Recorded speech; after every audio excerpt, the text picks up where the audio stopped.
Ravi de vous retrouver pour votre journal en français de ce soir. Voici les titres. Dans la matinée du 15 janvier, au Palais Royal, Sa Majesté le Roi a accordé une audience royale à Neongnya Tinarawut, président de la Fondation Nan Hai Silrod et vice-président de l'Association d'amitié Cambodge-Chine. À cette occasion, Neongnya Tinarawut, président de la Fondation Nan Hai Silrod et vice-président de l'Association d'amitié Cambodge-Chine, a présenté un magnifique panier de fleurs, exprimant son plus haut respect et symbole de prospérité à Sa Majesté. Sa Majesté le Roi a pour sa part remis un précieux objet de souvenir en argent à Neongnya Tinarawut, décoré de belles et vivantes sculptures traditionnelles khmer. Neongnya Tinarawut a parlé de ses activités de la Fondation Nan Hai Silrod en collaboration avec le vénérable Yin Sun, vice-président de l'Association bouddhiste chinoise, afin de contribuer au travail humanitaire en apportant du riz cambodgien pour soutenir le peuple chinois touché par les catastrophes du passé. La Fondation Nan Hai Silrod fait également la promotion des produits de riz cambodgien sur le marché chinois qui sont toujours très demandés par la population chinoise. Neongnya a parlé de l'intention de la Fondation de coopérer avec des philanthropes internationaux, en particulier ceux de Chine, pour acheter du riz du Cambodge, un titre d'aide humanitaire pour aider les Cambodgiens vivant dans les zones reculées. Sa Majesté a félicité chaleureusement Neongnya Tinarawut, président de la Fondation Nan Hai Silrod et vice-président de l'Association d'amitié Cambodge-Chine, pour ses efforts dévoués et solidaires en faveur du peuple cambodgien dans les régions reculées. Ce travail est très important et contribue significativement au processus de développement au Cambodge.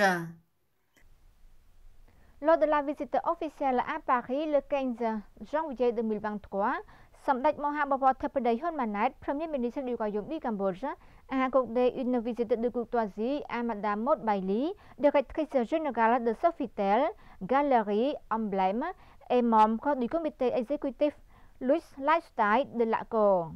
Madame Maud Bailey est optimiste quant au secteur touristique du Cambodge.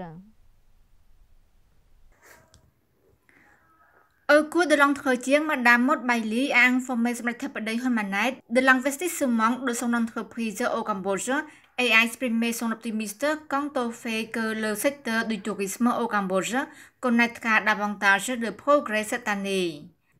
Elle a ajouté le groupe Accor investit dans le secteur hôtelier avec des hôtels et des boutiques hôtels, ce qui contribue à renforcer l'image et le prestige du Cambodge. Madame Bailey a dit qu'Accor, à travers le Sofitel, qui coopère dans le monde entier, participe à la promotion de la culture cambodgienne et de la magnificence du parc archéologique d'Angkor pour encourager davantage de touristes à visiter Siem Reap en 2024.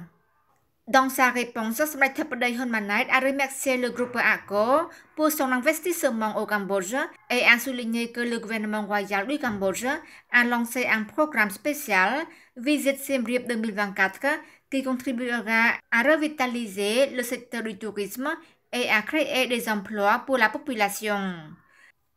Samdech Theppaday Hun Manet a encouragé le groupe Accor à accroître ses investissements dans l'hôtellerie et d'autres secteurs, alors que le secteur du tourisme continue de se redresser.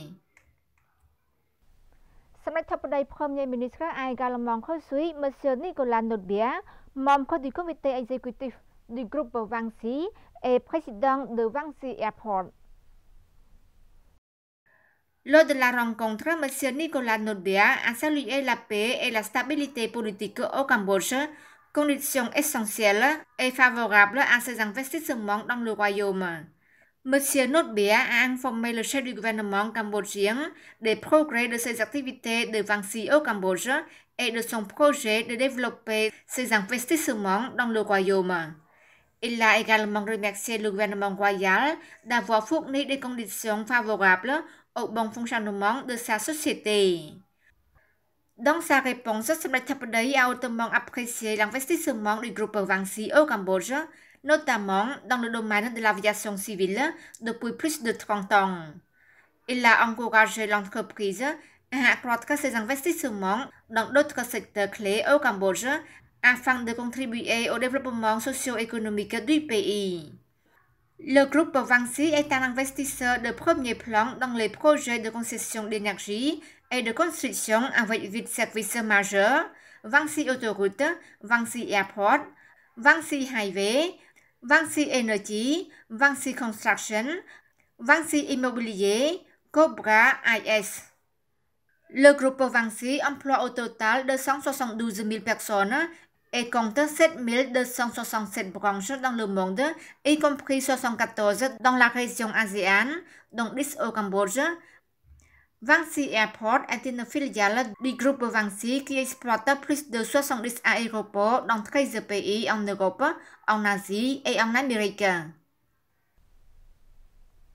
Le ministère de l'Information et l'Université internationale Belty ont signé le 15 janvier un protocole d'accord pour renforcer la coopération et le partenariat entre les institutions publiques et privées visant à améliorer le secteur de l'information et de la formation des ressources humaines de qualité.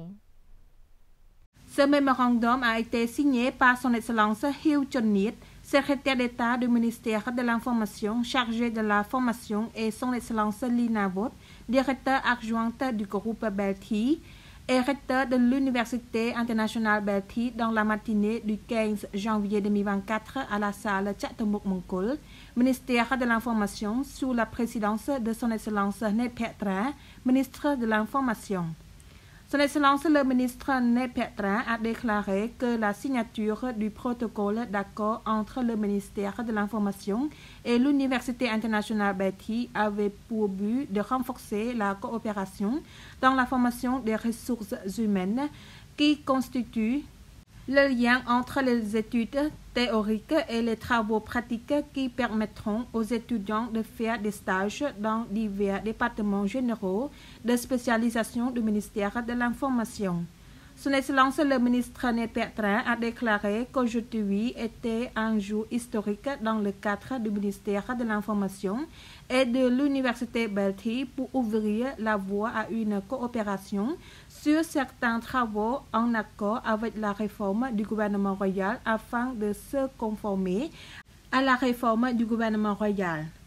Dans ce 7e mandat, le gouvernement royal du Cambodge, dirigé par Samdech Maha Bawor Theppaday Honmanet, a mis l'accent sur le capital humain, et ce capital humain fait référence à 3 points principaux.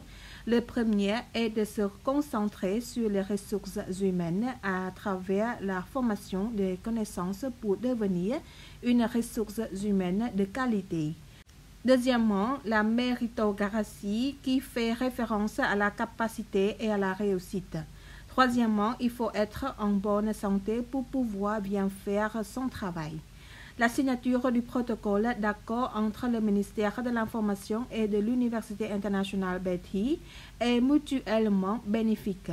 Le ministère de l'Information est ouvert aux étudiants qui souhaitent visiter le terrain.